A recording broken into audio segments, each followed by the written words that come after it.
অস্পষ্ট লক্ষ্য নিয়েই ব্রাজিলের বেলেম শহরে অনুষ্ঠিত হচ্ছে জাতিসংঘের বিশ্ব জলবায়ু সম্মেলন COP30। সম্মেলনের মূল লক্ষ্য আলোচ্য বিষয় নিয়ে যেমন অনিশ্চয়তা, তেমনি জীবাশ্ম জ্বালানি থেকে বেরিয়ে আসা অর্থায়ন ও অভিযোজন পরিকল্পনা ঘিরেও দেশগুলোর মধ্যে তীব্র মতবিরোধ রয়েছে। ক্রমেই হতাশার ছায়া নেমেছে সম্মেলন ঘিরে। ব্রাজিলের বেলেম শহর থেকে বিস্তারিত জানিয়েছেন সহকর্মী মোহাম্মদ ওয়াসিম। বিশ্বজুড়ে ক্রমবর্ধমান জলবায়ু সংকটের মধ্যে ব্রাজিলের আমাজনের শহর বেলেমে চলছে জাতিসংঘের বিশ্ব জলবায়ু সম্মেলন COP30। তবে এখনো স্পষ্ট নয় দেশগুলো ঠিক কোন বিষয়ে ঐকমত্যে পৌঁছাবে। দূষণকারী জ্বালানি ধীরে ধীরে বন্ধ করার যে প্রতিশ্রুতি 2023 সালে দেয়া হয়েছিল তারও কোনো অগ্রগতি নেই। আরএফএল অডিটর, বাঁকা হয় না, ফাঁকা হয় না, আর ভাঙা এক কথায় অসম্ভব।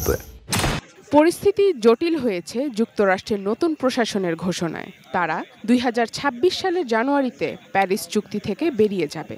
ইউরোপীয় ইউনিয়নও উচ্চাভিলাষী জলবায়ু লক্ষ্য কিছুটা শিথিল করেছে। ফলে এবারের সম্মেলনে নতুন বৈশ্বিক চুক্তি আদৌ সম্ভব হবে কিনা তা নিয়ে প্রশ্ন উঠেছে।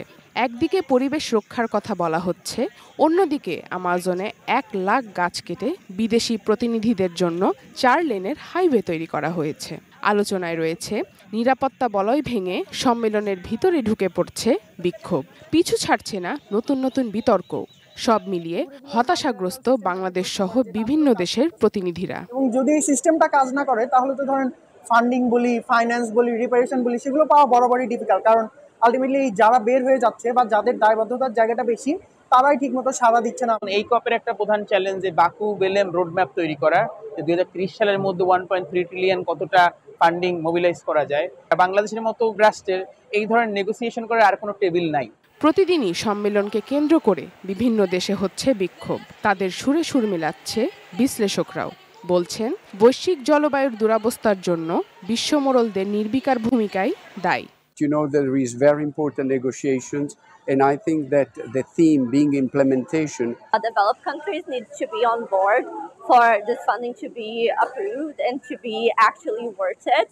প্যারিস চুক্তির 1.5 ডিগ্রি সেলসিয়াস লক্ষ্যমাত্রা বজায় রাখতে বিশ্বকে 2035 সালের মধ্যে নির্গমন 65% কমানো উচিত। কিন্তু সম্মেলনে বর্তমান এনডিসি পরিকল্পনাগুলো প্রায় 10% কমানোর ইঙ্গিত দিচ্ছে, যা নিতান্তই অপর্যাপ্ত।